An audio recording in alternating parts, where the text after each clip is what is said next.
Hi, Mark Camoccio, Gun Mart TV.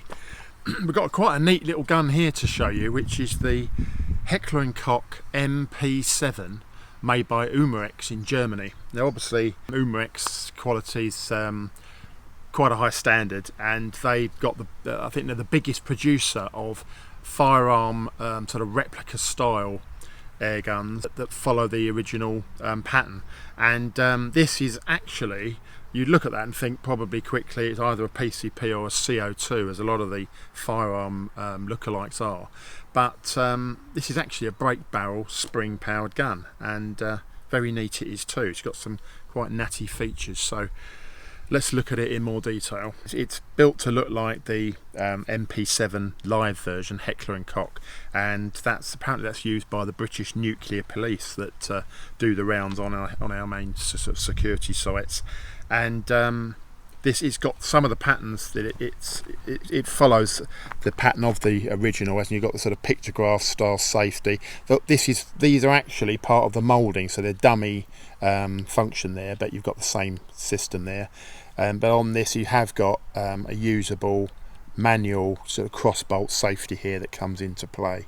But yeah, synthetic stock around the this first part. And then you've got also an extendable butt. I'll show you that in a moment.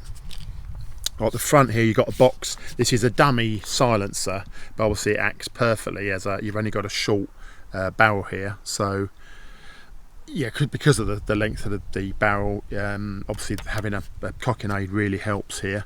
You can see you've got Picatinny style accessory rails on each side. A massive Picatinny rails here running right along the top, so you can, your mounting is quite easy. Obviously this part you could put a sort of foresight on there, but you've got to bear in mind the action's going to break, so you wouldn't have your scope there. The options are endless really for mini sighting systems. Now obviously, because this potentially is quite a short unit, you don't want to sort of go foul of the law if you're a manufacturer, so they sensibly keep this to pistol power. So kinetic energy wise, we're talking sub 6. On test I've had around 4 foot-pounds, which is absolutely fine, and it's just great fun.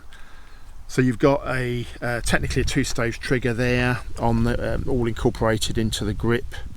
Now with the butt, you can either just shoot this as a sort of extended pistol, you could shoot it that sort of style, you could have a red dot on there and dispense with the scope, or you've got the option of the extendable butt here. Now this is the one downside, my only negative is it's a really fiddly, quite annoying catch there, very strong spring loading in it, but you basically pull that up and pull the butt out. It will naturally stop at the first section there, so you've got that's a sort of much shorter version. You'll probably find that's too short, but if you're, I suppose, for youngsters, sort of shooting under supervision, that would be ideal. But then if you want to extend it fully, pull it out and it goes right back there. So it's nice and long. So if you were to check the old the length of pull there, and for me that's about right.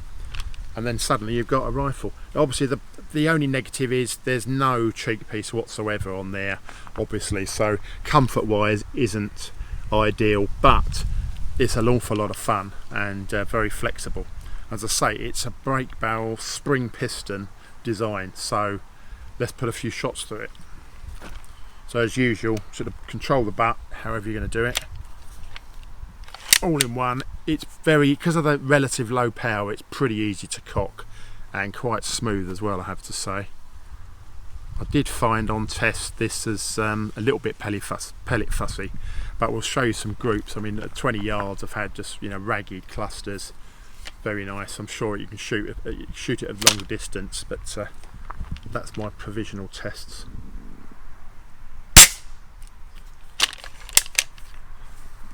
There's no real spring twang, it's a quick slick action on it, but yeah, it's quite noisy. As I say, it's a dummy silencer. Recoil again is very acceptable, and it's partly a byproduct of the relative low power, but it's a really neat little gun actually. Yeah, and that trigger's a little bit creepy. Nothing fancy, but very usable. Nice bald blade. Not that, you know, the actual pull weight isn't bad at all. So yeah, all very acceptable. It's yeah, it's really got curb appeal. It's military styling.